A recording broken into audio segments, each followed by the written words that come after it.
সুপ্রিয় ছাত্ররা, আশা করি তোমরা ভালো আছো। তোমাদের একাদশ শ্রেণীর ছাত্রদের সাথে আজকে দ্বিতীয় পত্রের প্রথম অধ্যায় ডাল্টনের আংশিক চাপ সূত্র নিয়ে আলোচনা করা হবে।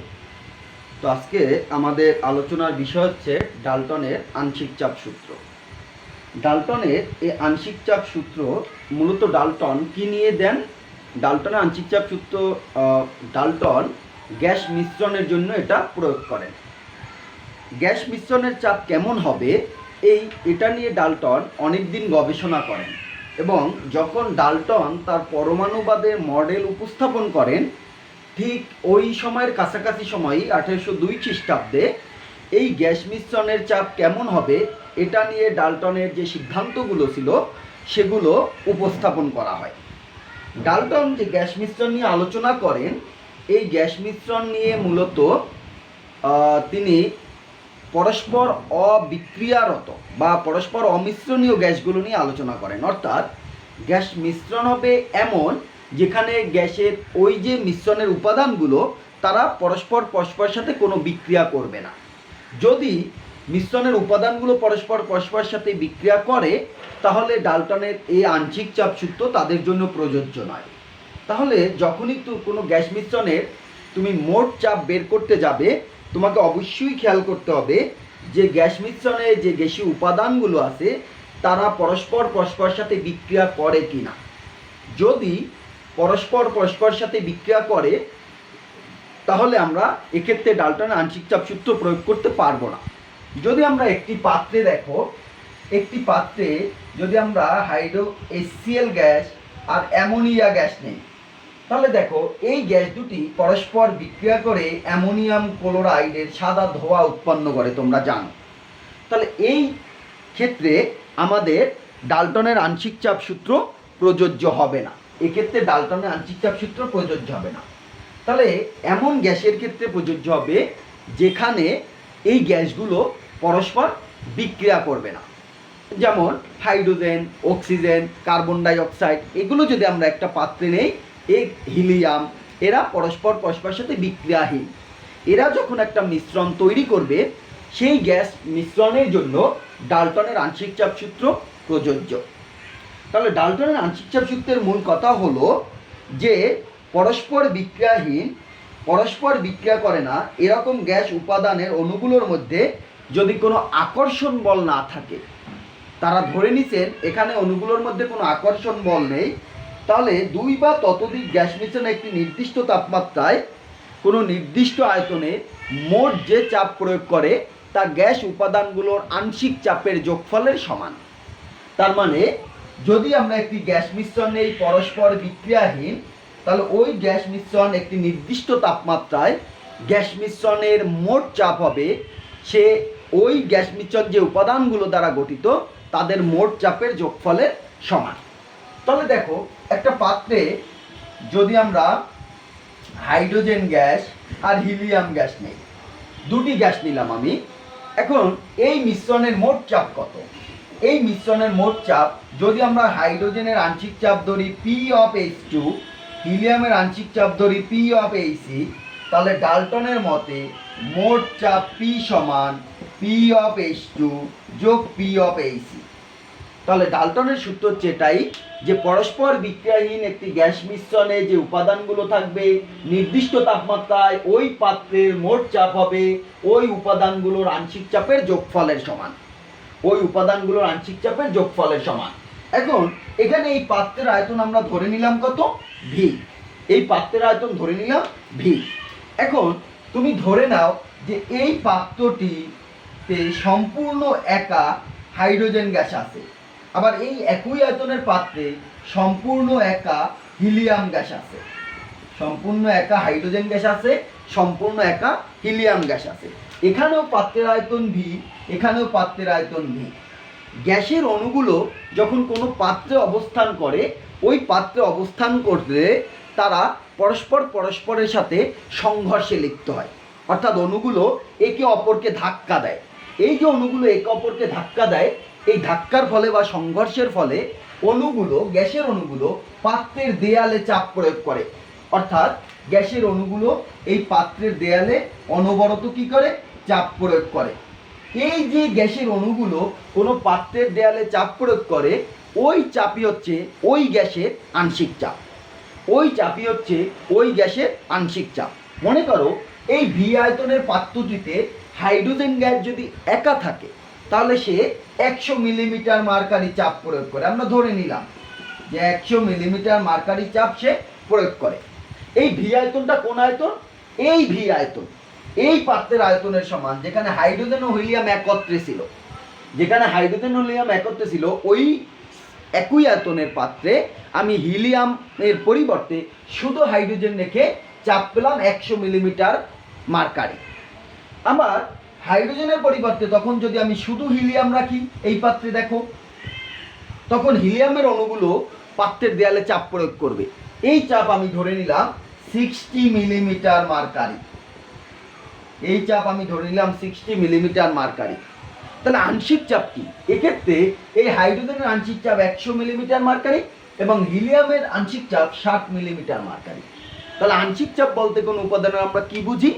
আংশিক চাপ হচ্ছে কোনো গ্যাস মিশ্রণে যে উপাদানগুলো আছে, ওই পাত্রের সমগ্র আয়তন গ্যাস মিশ্রণের একটি উপাদান যদি একাকী দখল করত, তাহলে যে সে চাপ প্রয়োগ করত, সেই চাপই হচ্ছে ওই উপাদানের আংশিক চাপ। সেই চাপই হচ্ছে ওই উপাদানের আংশিক চাপ। যেমন এই পাত্রের আয়তনের ক্ষেত্রে হাইড্রোজেনের আংশিক চাপ 100, হিলিয়ামের আংশিক চাপ 60। যখন এই দুটি গ্যাসকে আমরা একত্রে মিশ্রিত করলাম, তখন তাহলে তার আংশিক চাপ কত হবে? এই আংশিক চাপ হবে 100 যোগ 60, তার মানে 160 মিলিমিটার মার্কারি। তাহলে এটাই হচ্ছে এই পাত্রের মোট চাপ। এটাই হচ্ছে এই পাত্রের মোট চাপ। তাহলে আমরা ডাল্টনের আংশিক চাপ সূত্র থেকে কি বলতে পারি? ডাল্টনের আংশিক চাপ সূত্র থেকে বলতে পারি যে পরস্পরের সাথে বিক্রিয়া করে না বা গ্যাস মিশ্রণের উপাদান অণুগুলোর মধ্যে কোনো আন্তঃআণবিক আকর্ষণ বল থাকে না, এ ধরনের দুই বা ততোধিক গ্যাস মিশ্রণকে একটি নির্দিষ্ট তাপমাত্রায় কোনো নির্দিষ্ট আয়তনে আবদ্ধ পাত্রে রাখলে গ্যাস মিশ্রণের মোট চাপ উপাদানগুলোর আংশিক চাপের যোগফলের সমান। সহজভাবে বলতে গেলে কোনো গ্যাস মিশ্রণের মোট চাপ নির্দিষ্ট তাপমাত্রায় তার উপাদান গ্যাসগুলোর আংশিক চাপের যোগফলের সমান। তবে উপাদানগুলো হতে হবে পরস্পর বিক্রিয়াহীন। উপাদানগুলো পরস্পর বিক্রিয়াহীন হতে হবে, কেউ কারোর সাথে বিক্রিয়া করতে পারবে না। এটাই। তাহলে আমরা যদি একটি পাত্রে, দেখো বাচ্চারা, একটি পাত্রে আমরা 3টি গ্যাস দিলাম মনে করো। একটি গ্যাস এ, একটি গ্যাস বি, একটি গ্যাস সি। তাহলে আমরা একটি পাত্রে 3 ধরনের গ্যাস নিলাম। একটি গ্যাস হচ্ছে আমার এ, আরেকটি গ্যাস হচ্ছে আমার বি, আরেকটি গ্যাস হচ্ছে আমার সি। এই 3 উপাদানের গ্যাস নিলাম আমি। যে উপাদানগুলো পরস্পরের সাথে কোনো বিক্রিয়া করে না, উপাদানগুলো এ বি সি কেউ কারোর সাথে বিক্রিয়া করে না। যদি তাই হয়, তো সেক্ষেত্রে আমরা ধরে নিলাম এ এর আংশিক চাপ পি এ, বি এর আংশিক চাপ পি বি, সি এর আংশিক চাপ পি সি। আমরা 3টি গ্যাসের আংশিক চাপ ধরে নিলাম P A, P B, P C. তাহলে ডাল্টনের সূত্র মতে কি?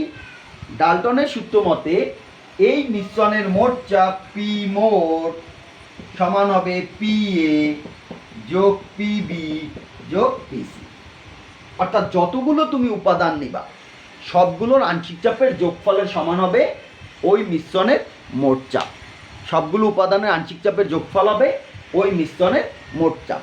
এখন যদি তুমি এখানে 5টি রাশি নিতা, 5টি গ্যাস নিতা, তাহলে ওই 5টি গ্যাসের আংশিক চাপের যোগফল হতো মোট চাপ। 10টি নিলে 10টি। যদি এনতম নিতাম আমরা, এন সংখ্যক নিতাম, তাহলে আমাদের মোট চাপ হতো ওই এন সংখ্যক উপাদানের আংশিক চাপের যোগফলের সমান।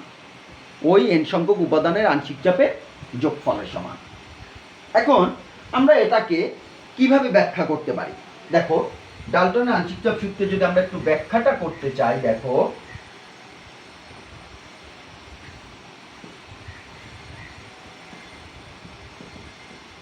আমরা দুটি পাত্র নিলাম। একটি পাত্রে, দেখো এটা একটি পাত্র, এটা আরেকটি পাত্র। সরু নল দ্বারা পাত্র দুটি আমার সংযুক্ত করার ব্যবস্থা আছে। এখানে একটা স্টপ কর্ড দেয়া আছে। আমার এ পাত্র আর বি পাত্র যদি দেই, আমি এ পাত্র বি পাত্র, এখানে আছে আমার নাইট্রোজেন গ্যাস, এখানে আছে অক্সিজেন গ্যাস। এখানে চাপ হচ্ছে P1 আয়তন V1, এখানে চাপ হলো P2 আয়তন V2। তাপমাত্রা দুই পাত্রেরই একই, সেম। তাহলে আমি ধরে নিলাম যে একই তাপমাত্রায় এ পাত্রে P1 চাপে V1 আয়তনের নাইট্রোজেন আছে, বি পাত্রে P2 চাপে V2 আয়তনের অক্সিজেন আছে, এবং পাত্র দুটি সূক্ষ্ম নল দ্বারা সংযুক্ত আছে। অর্থাৎ চাইলে ওই স্টপ কর্ক যদি আমরা খুলে দেই, এক পাত্রের গ্যাস আর এক পাত্রে মিশ্রিত হয়ে গ্যাস মিশ্রণ তৈরি করতে পারে বা গ্যাস মিশ্রণ তৈরি করবে। সেক্ষেত্রে যখন আমরা স্টপ কর্কটি খুলে দিব, দেখো স্টপ কর্কটি যখন খুলে দিব তখন পাত্রের মোট আয়তন কত হবে? তখন মোট আয়তন হবে, যখন খুলে দিব তখন মোট আয়তন হবে V1 প্লাস V2। যখন স্টপ কর্ক খুলে দিব আমরা, তখন মোট আয়তন হবে V1 প্লাস V2। এটা হলো আমাদের মোট আয়তন, V1 প্লাস V2। তাহলে যখন তুমি স্টপ কর্কটি খুলে দিলা, তখন নাইট্রোজেন গ্যাস আগে ছিল V1 আয়তনে, এখন সে কোন আয়তনে আছে? এখন V1 প্লাস V2 আয়তনে আছে। অর্থাৎ স্টপ কর্কটি খুলে দেওয়ার সাথে সাথে এখানে একটা গ্যাস মিশ্রণ তৈরি হচ্ছে। ওই মিশ্রণের উপাদানগুলোকে নাইট্রোজেন গ্যাস আর অক্সিজেন গ্যাস। এবং মিশ্রণের আয়তন কত মোট পাত্রের? V1 plus V2। তার পূর্বের আয়তন কত ছিল? V1। পূর্বের চাপ কি ছিল? P1 নাইট্রোজেনের। তাহলে নাইট্রোজেনের পূর্বের চাপ P1, পূর্বের আয়তন V1। যখন গ্যাস মিশ্রণ তৈরি হয়ে গেল, তখন তার আয়তনটা হবে V1 প্লাস V2। তাহলে ওই মিশ্রণে নাইট্রোজেনের চাপ কত? ওই মিশ্রণে নাইট্রোজেনের চাপ হবে নাইট্রোজেনের আংশিক চাপ। ওই মিশ্রণে নাইট্রোজেনের চাপ হবে নাইট্রোজেনের আংশিক চাপ। তাহলে আমরা ধরি নাইট্রোজেনের আংশিক চাপ, নাইট্রোজেনের আংশিক চাপ P of N2। ঠিক একইভাবে অক্সিজেনের আংশিক চাপ P of O2। এখন দেখো, যদি আমরা নাইট্রোজেন গ্যাসের ক্ষেত্রে বয়েলের সূত্র প্রয়োগ করি, তোমরা নিশ্চয়ই বয়েলের সূত্রের আগের লেকচারে পড়ছো। বয়েলের সূত্র কি ছিল? PV সমান K। কখন? যখন T স্থির। যখন T স্থির, অর্থাৎ তাপমাত্রাকে যদি আমরা স্থির ধরে নেই, তাপমাত্রাকে যদি আমরা স্থির ধরে নেই, তাহলে যে কোনো গ্যাসের চাপ এবং আয়তনের গুণফল সর্বদা ধ্রুবক হবে। তাহলে এখানে তাপমাত্রা স্থির আমরা ধরে নিয়েছি।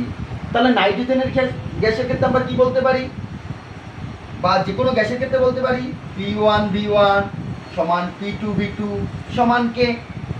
অর্থাৎ তার যদি T কে তুমি স্থির রাখো, তার প্রাথমিক অবস্থায় যে চাপ এবং আয়তনের গুণফল পরিবর্তিত অবস্থায় চাপ এবং আয়তনের গুণফল সমান হবে। প্রাথমিক অবস্থায় চাপ এবং আয়তনের গুণফল পরিবর্তিত যে অবস্থায় যাবে, যদি তাপমাত্রাকে আমরা স্থির ধরে নেই তাহলে বা স্থির রাখি, তার চাপ এবং আয়তনের গুণফলের সমান হবে। তাহলে নাইট্রোজেন গ্যাসের জন্য আমরা বলতে পারি N2 এর ক্ষেত্রে সেটা বলতে পারি কি, তাহলে তার প্রাথমিক চাপ P1 আয়তন V1 সমান পরিবর্তিত আয়তন V1 প্লাস V2 পরিবর্তিত চাপ P of N2। অক্সিজেনের ক্ষেত্রে বলতে পারি P2 V2 সমান V1 plus V2 P of O2। তাহলে এক্ষেত্রে P of N2 কত বলো? P of N2 সমান হচ্ছে P1 V1 by V1 plus V2। P of O2 সমান হচ্ছে P2 V2 ভাগ V1 প্লাস V2। এখন ডাল্টনের মতে কি? ডাল্টনের সূত্র মতে এই মিশ্রণের মোট চাপ কত? মোট চাপ হবে নাইট্রোজেন এবং অক্সিজেনের আংশিক চাপের যোগফল। এই মিশ্রণের মোট চাপ হবে নাইট্রোজেন এবং অক্সিজেনের আংশিক চাপের যোগফল। তাহলে যদি তাই হয়, দেখো তাহলে আমরা বলতে পারি P মোট বা P টোটাল সমান P of N2 যোগ P of O2। P মোট সমান P of N2 যোগ P of O2। তাহলে P of N2 কত?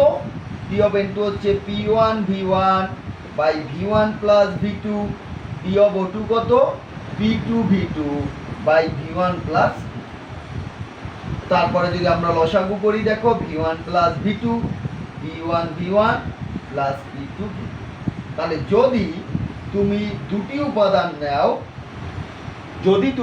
উপাদান নাও তাদের ওই মিশ্রণের মোট চাপ হবে P1 V1 plus P2 V2 by V1 plus V2। কখন হবে এটা? যদি আমরা দুটি উপাদানকে নিয়ে থাকি, এখন যদি আমি আরো বেশি উপাদান নেই, 3টি উপাদান নেই, তাহলে P1 V1 plus P2 V2 plus P3 V3 ভাগ হবে V1 plus V2 plus V3। অর্থাৎ যতগুলোর তুমি গ্যাস নিবা, গ্যাসের অণু নিবা ভিন্ন ভিন্ন, যত মোল গ্যাস নিবা, যত ভিন্নটি গ্যাস নিবা, ততগুলো রাশি এখানে এই আকারে চলে আসবে। সেক্ষেত্রে আমরা কি বলতে পারি বা কি লিখতে পারি দেখো, সেক্ষেত্রে আমরা লিখতে পারি, যদি আমি একাধিক রাশি নেই, অসীম রাশি নেই, তাহলে আমরা বলতে পারি পি মোট সমান P1 V1 P2 V2 P3 V3 dot dot dot ভাগ V1 V2 V3 dot dot dot. এখন যদি তুমি মোট আয়তন V1 plus V2 plus V3 plus dot dot dot সমান V ধরো, তাহলে আমরা বলতে পারি P টোটাল সমান P1 V1 P2 V2 P3 V3 যোগ ডট ডট ডট ভাগ V, যেখানে V হচ্ছে সমগ্র পাত্রের আয়তন নির্দেশ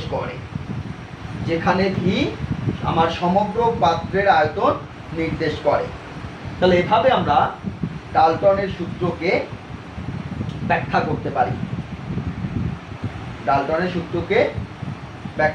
পারি।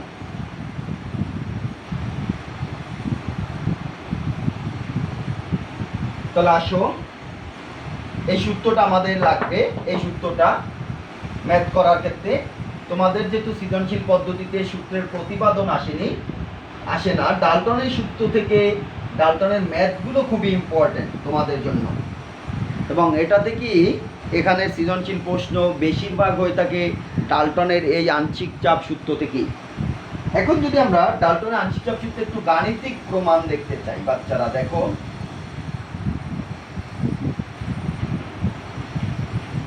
গাণিতিক প্রমাণ আমরা ধরে নিলাম নির্দিষ্ট তাপমাত্রায় ভি আয়তনের একটি পাত্রে পরস্পর বিক্রিয়াহীন যথাক্রমে N1 N2 N3 ইত্যাদি মোল গ্যাস আছে।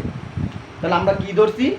পাত্রের আয়তন ভি ধরছি, তাপমাত্রা নির্দিষ্ট ধরছি। তখন আমার গ্যাসের উপাদানগুলোর মোল সংখ্যা N1 N2 N3 dot dot dot, এত মোল গ্যাস আমার পাত্রে আছে ভি আয়তনে স্থির তাপমাত্রায়। তাহলে যতগুলো উপাদান থাকবে আমরা আরও ধরে নিলাম এই গ্যাস অণুগুলোর মধ্যে পারস্পরিক কোনো আকর্ষণ কাজ করে না, পারস্পরিক কোনো আকর্ষণ বল কার্যকর নয়। তাহলে তাদের আংশিক চাপ কত? তাদের আংশিক চাপ হবে P1 P2 P3। তাদের পারস্পরিক কোনো আকর্ষণ বল না থাকায় তাদের আংশিক চাপ আমরা ধরে নিলাম P1 P2 P3।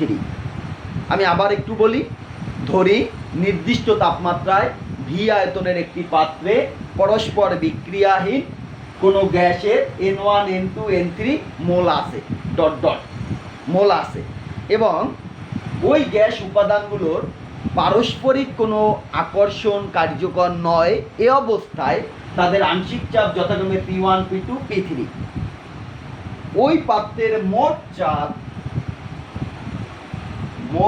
সমান P আমরা ধরে নেই, মোট চাপ সমান P আমরা ধরে নেই। তাহলে আমরা প্রথম যে উপাদান তার ক্ষেত্রে যদি আদর্শ গ্যাস সমীকরণ প্রয়োগ করি, প্রথম উপাদানের ক্ষেত্রে আদর্শ গ্যাস সমীকরণ যদি প্রয়োগ করি, এখন আদর্শ গ্যাস সমীকরণটা কি? আদর্শ গ্যাস সমীকরণ হচ্ছে PV সমান nRT। তাহলে আমরা প্রথম উপাদানের ক্ষেত্রে বলতে পারি P1V সমান N1RT। কারণ পাত্রের আয়তন বি সবার জন্য সমান, টিও সবার জন্য সমান, আর হচ্ছে মোলার গ্যাস ধ্রুবক। তাহলে পরিবর্তিত হবে কি শুধু N1 আর P1 এটা। তাহলে প্রথম উপাদানের জন্য বলতে পারি P1 V সমান N1 R। তাহলে P1 সমান কত? N1 RT by V। এটাকে যদি আমি 1 নং সমীকরণ দেই, দ্বিতীয় উপাদানের জন্য আমি বলতে পারি P2V সমান N2 RT। তাহলে P2 সমান কত আমার? N2 RT by V। P2 সমান হবে N2 RT বাই V।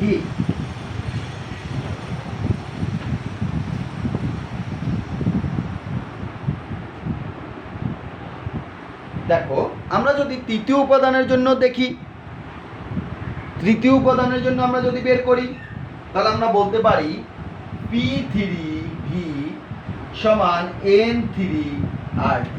তাহলে আমার P3 সমান কত? N3 RT by V। P3 সমান N3 RT বাই V। এটা হচ্ছে আমার 3 নং সমীকরণ। তাহলে দেখো P1 P2 P3, P1 P2 P3 আমরা এটা বের করলাম।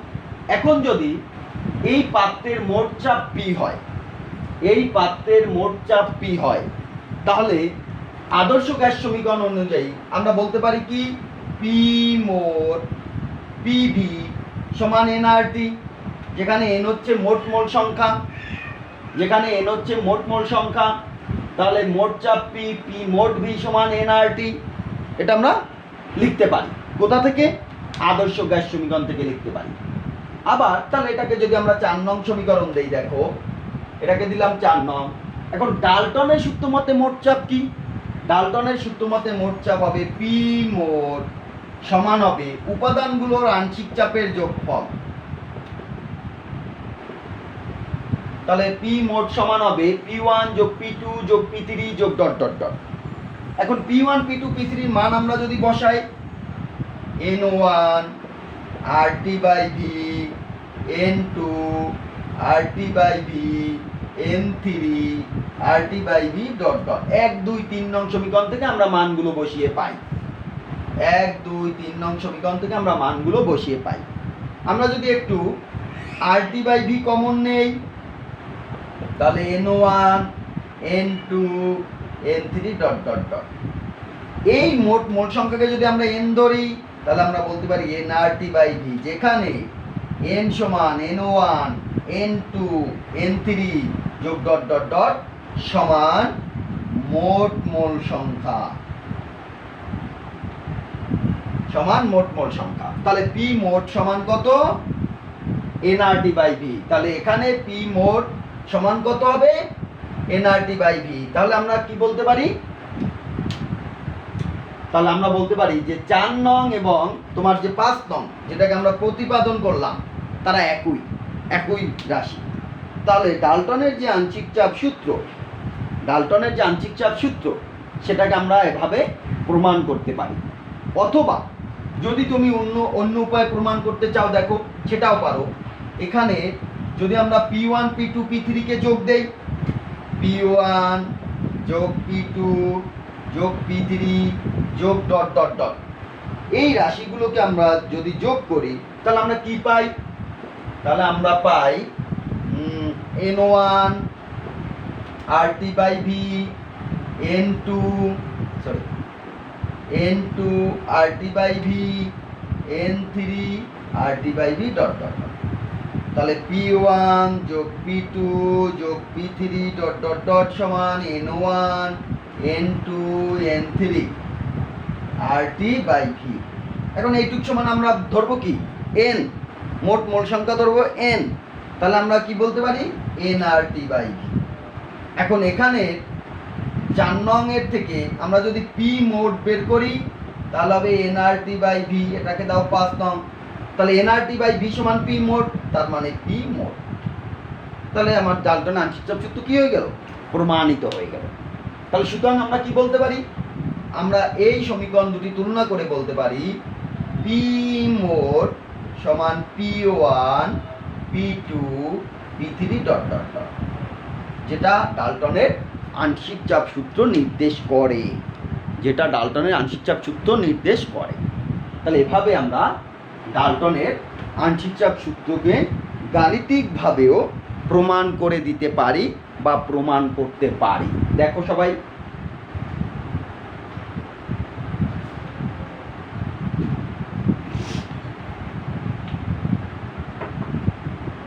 গাণিতিকভাবে আমরা এটাকে প্রমাণ করতে পারি।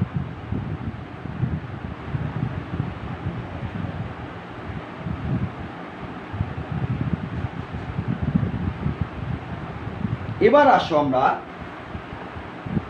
ডাল্টনের এই সূত্র থেকে তার আংশিক চাপের সাথে গ্যাসের মোল ভগ্নাংশের সম্পর্ক প্রতিষ্ঠা করব।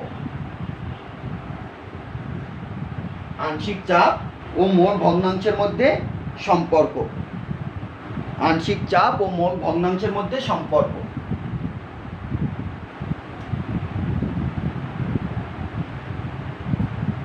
আংশিক চাপ ও মোল ভগ্নাংশের মধ্যে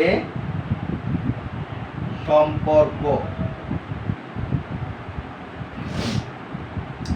এটা যদি সম্পর্কটা আমাদের পড়তে হয় তাহলে আমাকে আগেই জানতে হবে মোল ভগ্নাংশটা কি। মোল ভগ্নাংশ কি? মোল ভগ্নাংশ এমন একটি রাশি যেটা কঠিন, তরল এবং গ্যাসীয় সকল ধরনের পদার্থের ক্ষেত্রে এটাকে ব্যবহার করা যায়। একটা যখন মিশ্রণ তৈরি হবে একাধিক পদার্থের সমন্বয়ে, সেটা যারই হোক, তরলের হোক, গ্যাসের হোক, কঠিনের হোক, তাদের ক্ষেত্রে তার যে মোল সংখ্যা, সেই মোল সংখ্যাকে যদি মিশ্রণের মোট মোল সংখ্যা দিয়ে ভাগ করা হয় তাহলে যে রাশি পাওয়া যায় ওই রাশিকে ওই উপাদানের মোল ভগ্নাংশ বলা হবে। তুমি ধরে নাও যে একটা মিশ্রণ তুমি তৈরি করছো এ বি সি, তিনটা রাশি, তিনটা গ্যাস দিয়ে মনে করো। এখন এ গ্যাসের আছে NO1 মোল, বির আছে N2 মোল, সি এর আছে N3 মোল। তাহলে মোট মোল সংখ্যা কত? মোট মোল সংখ্যা NO1 N2 N3। তাহলে এর মোল ভগ্নাংশ কত? এর মোল ভগ্নাংশ সমান হবে ওর মোল সংখ্যা NO1 ভাগ মিশ্রণের মোট মোল সংখ্যা। এই হচ্ছে মোল ভগ্নাংশ। এখন মোল ভগ্নাংশকে যদি আমরা x দ্বারা প্রকাশ করি, এরটাকে আমরা XA দ্বারা প্রকাশ করলাম, তাহলে x এর সমান হবে N1 by N1 plus N2 plus N3। যে কোনো পদার্থের ক্ষেত্রে, সেটা যে মিশ্রণের ক্ষেত্রেই হোক, তরল তরল, কঠিন কঠিন, গ্যাস গ্যাস গ্যাস ইত্যাদি, তাদের ক্ষেত্রে আমরা মোল ভগ্নাংশ হবে ওর মোল সংখ্যা ভাগ হবে মিশ্রণের মোট মোল সংখ্যা। তাহলে বি উপাদানের মোল ভগ্নাংশ কত? XB সমান হবে কত? N2 ভাগ N1 N2 যোগ N3। যদি সি উপাদানেরটা বের করো, XC সমান N3 ভাগ NO1 N2 N3। এভাবে আমরা কোনো উপাদানের মোল ভগ্নাংশ বের করতে পারি, কোনো উপাদানের মোল ভগ্নাংশ বের করতে পারি। এখন দেখো, আমরা মোল ভগ্নাংশ তাহলে চিনলাম যে মোল ভগ্নাংশ কি। এরপরে এই মোল ভগ্নাংশের সাথে আমরা আংশিক চাপের সম্পর্ক বের করব। মোল ভগ্নাংশের সাথে আমরা আংশিক চাপের সম্পর্ক বের করব। আমরা একটু আগে বলে আসছিলাম যে আমরা ধরে নেই ভি আয়তনের পাত্রের নির্দিষ্ট তাপমাত্রায় এই মোলগুলো আছে, NO1 N2 N3 dot dot dot, এই মোল গ্যাসগুলো বিদ্যমান, এই মোল গ্যাসগুলো বিদ্যমান এবং এদের আংশিক চাপ ছিল P1 P2 P3 dot dot dot. এটা ছিল আংশিক চাপ। তাহলে দেখো, আমরা আগেই যেটা লিখে আসছিলাম একটু আগে, P1V সমান NO1 RT, P2V সমান N2 RT, P3V সমান N3 RT, এটা আমরা কিন্তু লিখে আসছিলাম। সেখান থেকে আমরা P1 বের করছিলাম, P1 সমান N1 RT by V, P2 সমান N2 RT by V, P3 সমান N3 RT বাই V। আমার আদর্শ এটাকে দাও তুমি 1 নং সমীকরণ, এটাকে দাও 2 নং সমীকরণ, এটাকে দাও 3 নং। আবার আদর্শ গ্যাস সমীকরণ থেকে তুমি কি জানো? পি মোট ভি সমান এনআরটি। পি মোট ভি সমান এনআরটি। তাহলে পি মোট সমান কত? N R T by V. এটাকে দাও তুমি 4 নং সমীকরণ।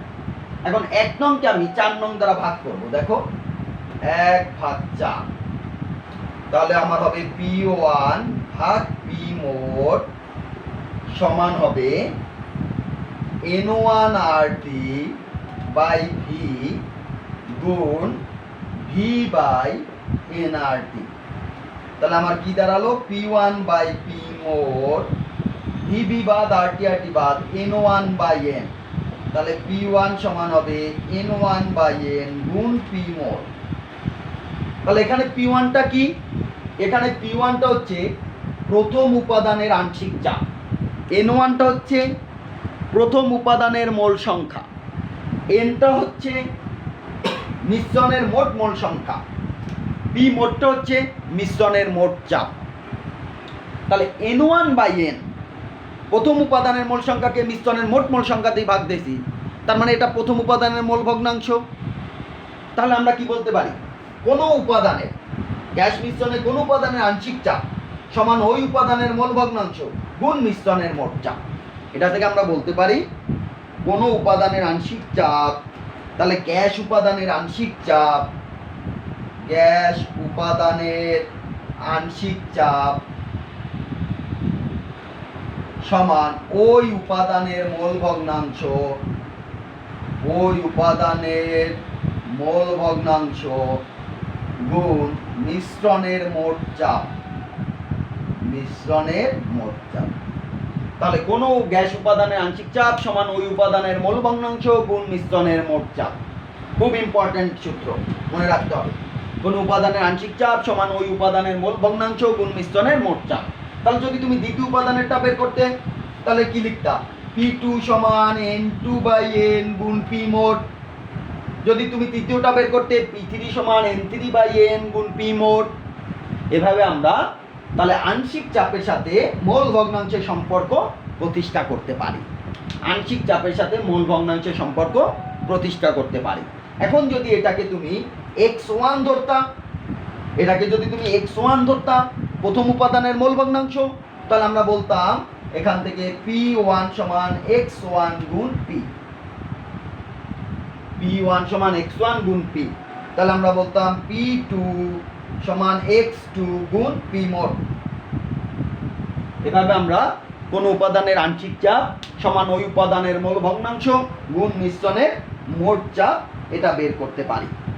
তাহলে ডাল্টনের এখান থেকে আমরা প্রথমে সূত্রটা পড়লাম, সূত্রটার একটু ব্যাখ্যা দেখলাম, এরপর নাইট্রোজেন অক্সিজেন উদাহরণ দিয়ে আমরা ব্যাখ্যা করে সেটা বের করলাম, তাদের মোট চাপ কত হবে সেটাকে আমরা গাণিতিকভাবে প্রমাণ করলাম। এরপরে আংশিক চাপের সাথে মোল ভগ্নাংশের সম্পর্ক প্রতিষ্ঠা করলাম। তো আজকের লেকচার আমাদের এখানেই থাকবে। তোমরা এই যে আমরা সূত্রগুলো পড়লাম, এই সূত্রগুলো প্র্যাকটিস করো। এই সূত্রগুলো নিয়ে ম্যাথ পরের ক্লাসে তোমাদের একটি ম্যাথ করেই দেওয়া হবে, এই গ্যাস মিশ্রণের ম্যাথগুলো নিয়ে। তোমরা চাইলে ম্যাথগুলো নিজেরাও প্র্যাকটিস করতে পারো। আজকে এই পর্যন্ত, সবাই ভালো থেকো।